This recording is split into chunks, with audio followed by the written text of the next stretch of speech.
Welcome to this episode of BizTakeouts, Bizcommunity's sound-bite-sized news to go, made possible by Think Digital Media, a digital advertising publisher specializing in reaching South Africa's informal sector.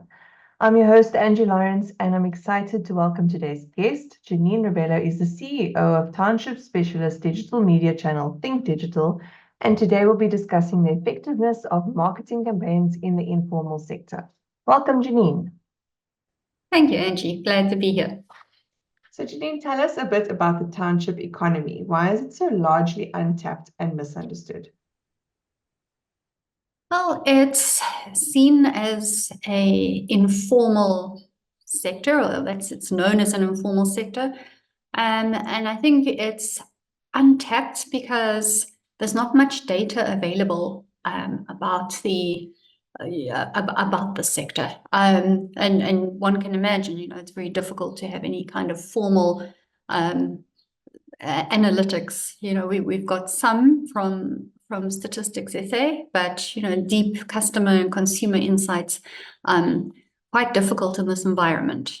But having said that, I mean it's definitely a growing environment. 14% year on year, and we have 11.5 million people living in townships across South Africa. There's 532 of them. So definitely, a large portion of our population, and certainly a sector to really look at very closely in terms of its growth and contribution to GDP, which is 6% at the moment. Wow, so definitely huge potential there. Tell me, how can brands benefit from tapping into this market? It's certainly a first mover advantage. I think historically it's a market that some brands have shied away from. Either they don't perhaps understand the potential and the growth and the opportunity, but also quite a difficult market to reach if you don't know how to reach the consumers in these areas. But definitely, it's a huge consumer segment. So there's lots of benefits in terms of growth and additional adoption of product. And also there's an opportunity for to collaborate with the consumers in these areas, and to gain trust and to build brand credibility, which hasn't been done in any large scale up to now. Definitely sounds like an interesting market, but obviously not without its challenges. Can you explain some of the biggest challenges that brands will face in accessing this market? Well, one of the biggest challenges are to actually reach consumers at an individual level. I mean, there has been marketing in the past, very traditional marketing, where it's billboards, large out-of-home deployments, but this is normally transport hubs and in certain public areas. I guess there's radio as well, but not everyone listens to radio or even has the electricity to do so.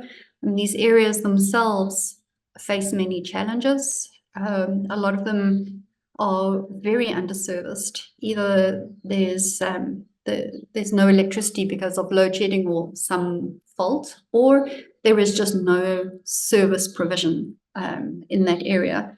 And that goes from, to as far as water and other services, internet, that kind of thing is concerned.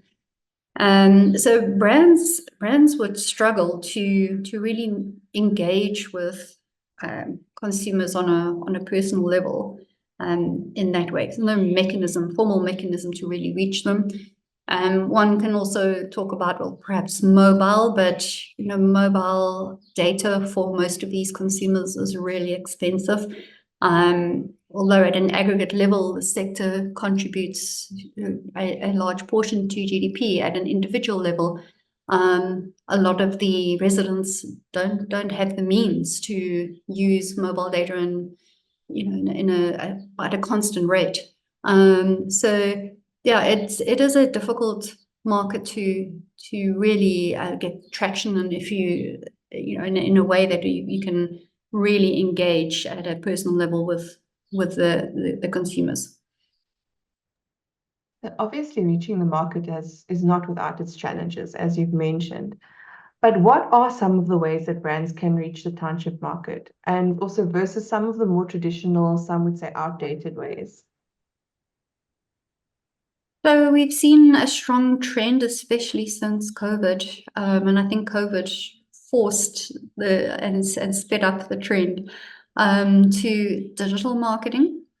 So that is a really good way. But as I said before, not all of the residents have data or access to mobile data, and then there is quite an effort from the telecommunications industry now to bring fiber into townships, and we are seeing a number of projects that provide low-cost connectivity into townships. But this still carries a cost, and sometimes it's a decision between buying food and buying internet.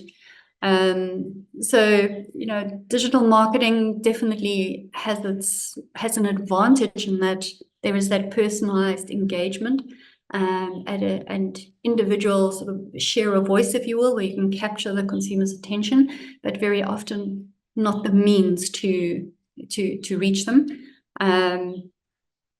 Unless, of course, it's a free digital platform, then perhaps that's a bit different. The traditional forms, outdated perhaps, but definitely print. We've seen a reduction and turn down in print. Billboards, I guess, will always have their place, but as I mentioned before, that they're not very personalized. So those two methods are not necessarily the most effective. I mean, obviously they're still being used, but definitely digital and making use of new technologies, digital marketing is highly effective at an individual and personalized level. Thank you, Janine. And I think Digital Media, you've developed a platform called the Think Zone platform. Can you tell us how that serves brands reaching the market? Sure. We created the platform with the objective of removing all barriers to adoption in mind. And we've made it very easy to use. It's a free connectivity platform, free Wi-Fi, free internet, that is largely deployed in South African townships. We've got about 1 million people using this network in any one given month. And brands that use a platform benefit immensely in that community then sees the brand as sponsoring this free connectivity. They see brands that are prepared to invest in their community, and it's not just a pure transactional sort of marketing activity. And the communities really, we find that brand affinity increases and support increases for those brands that are prepared to invest in community and show interest. So we saw this with one brand, if I can mention the name, in a campaign a few years ago. That brand being Raid, the bug spray, and in the particular community that we did a survey in, they weren't aware of the brand before. I'd never heard of it, but after the campaign, I mean, we had a bit of a sports day, and we were sponsoring some activities, and some of the community members came up to us and said, well, they wouldn't buy anything else. Raid invested in their community. They gave them free connectivity. And essentially brought them into the digital economy in that way. So because of this investment, and they had free Wi-Fi, free connectivity, something they'd never had before. They were really sort of ambassadors for the brand, and we even found a few of them wearing branded T-shirts. We didn't provide those T-shirts, but some of the community members had Raid T-shirts on, that they felt so strongly about the brand investing in their community. So it's always a nice way of seeing the success of reaching the market. But what are some of the ways that you usually measure success in reaching this market? Well, we use quite standard methods, really. I mean, we are primarily a ad tech, an ad serving platform. We're a publisher. So we use reports that are very standard, so it's easy for brands to understand or media buyers to understand the performance. Things like unique users, number of unique users, number of impressions served during the campaign. We also report on click-through rate. The industry average is around about 3%. Our click-through rate is 28%, so much higher, and that's in large part because you've got the consumer's attention on his mobile phone, and there's his screen is being served fully. It's taken over with ads. And we have a non-skippable video that they need to watch as well. So after they've gone through the journey and watched the video and viewed all the ads, they then click browse and they get to free internet. But that allows us to, it results in a very high click-through rate, and the viewability as well, which is another metric we use. Is normally between 70 and 90%, which again is much higher than we've seen elsewhere in digital marketing and normal sort of website marketing. Some really awesome stats there, and definitely a very clever way of marketing, I must say. And you mentioned that collaboration is a key component of successful township campaigns. Tell us a bit more about how collaboration assists brands to build a positive relationship with the community. Well, to give an example, I mean, we have community development officers in the communities all the time. You need to really understand the struggles and the concerns and the preferences of the community. So we always keep a very close relationship with the communities that we serve, and knowing that bringing the brands into the communities based on the negotiations and the relationships that we've built with them, automatically by association the community then attributes that relationship building to the brands. Understanding their behavior as well, or people in these areas, their behavior and their preferences, very key. I mean, you'll know that they prefer to shop where they live. Transport is a big cost for them. They normally will go to a spaza to buy daily essentials. So knowing all of those habits makes it a lot easier to target and to create the right profile and the right campaign for these kinds of consumers. Thank you so much for that insight, Janine.